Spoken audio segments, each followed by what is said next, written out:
Pernah nggak sih terlepas dari semua pencapaian, ada rasa takut kalau masa-masa terbaik kita tuh udah lewat? Nah, kali ini kita akan bedah sebuah ide yang bisa mengubah cara pandang kita. Gimana caranya menemukan kekuatan baru justru saat kemampuan yang selama ini kita andalkan mulai menurun. Kalimat ini diucapkan oleh seorang wanita tua di dalam pesawat yang lagi terbang larut malam, gelap, sunyi.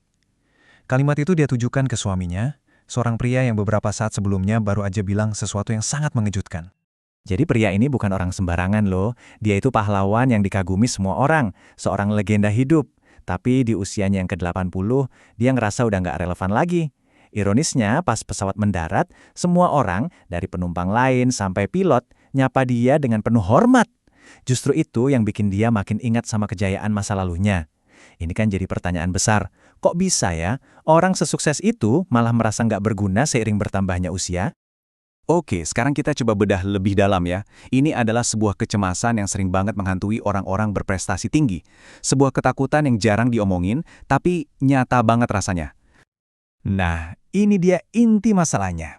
Buat orang yang udah terbiasa jadi nomor satu, penurunan performa itu bukan sekedar kemunduran biasa. Rasanya tuh kayak akhir dari segalanya. Kemenangan yang dulu rasanya manis banget, sekarang kok jadi hambar ya, cuma menyisakan rasa hampa. Dan faktanya, ini yang mungkin bikin kaget. Penurunan profesional itu ternyata dimulai jauh lebih awal dari yang kita kira. Coba deh lihat datanya. Ilmuwan, profesional di bidang keuangan, bahkan dokter, kebanyakan dari mereka mencapai puncaknya di usia 30-an. Gila kan? Kutipan yang kedengerannya ekstrim ini datang dari seorang jenius yang menang Nobel di usia 31 tahun. Dia beneran merasa kalau karya terbaiknya ya sudah selesai sampai di situ. Ini nunjukin betapa dalamnya perasaan penurunan ini bisa dirasakan, bahkan oleh orang-orang paling brilian di dunia. Jadi poin utamanya sebetulnya simple. Mencoba melawan perubahan ini pakai strategi lama, yaitu kerja lebih keras, lebih ngotot, itu nggak akan berhasil. Itu sama aja kayak kita lari lebih cepat di eskalator yang lagi bergerak turun. Nggak akan kemana-mana, cuma capek doang. Kita butuh pendekatan yang sama sekali baru. Nah, disinilah kita nemuin kuncinya.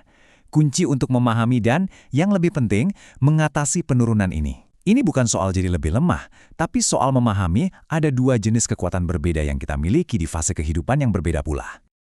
Oke, yang pertama adalah kecerdasan cair. Anggap aja ini otot-otak kita pas masih muda. Kemampuan kita buat belajar hal baru dengan cepat, berpikir out of the box, dan mecahin masalah-masalah yang rumit. Inilah kekuatannya anak-anak muda yang gila di setiap industri. Nah, ini adalah kurva yang selama ini udah kita naiki.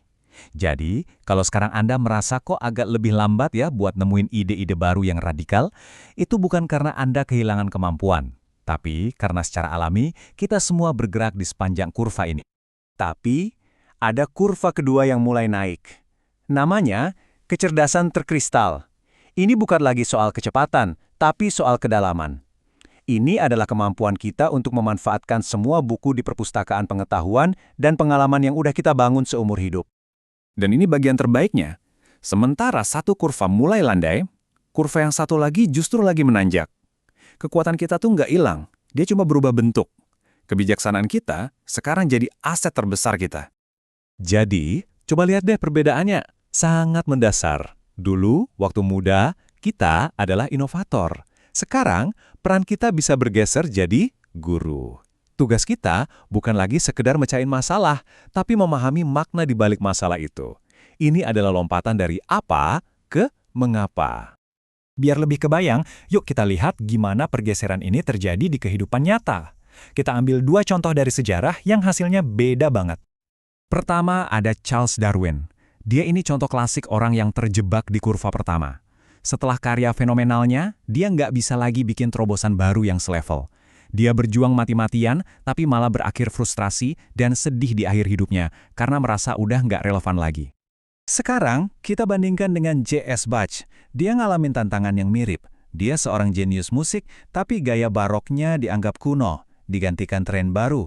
Dan ironisnya, tren baru itu dipopulerkan oleh anaknya sendiri. Dia bisa aja jadi sinis dan pahit kayak Darwin.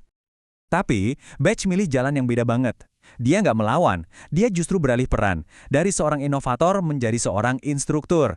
Dia fokuskan energinya buat ngajarin keahliannya, merangkum semua ilmunya yang luas. Dia berhasil lompat ke kurva kedua, dan akhirnya menemukan kebahagiaan dan tujuan baru sampai akhir hayatnya. Oke, jadi pertanyaannya, gimana caranya kita bisa jadi kayak Butch dan bukan kayak Darwin? Gimana kita bisa secara sadar lompat dari satu kurva ke kurva berikutnya?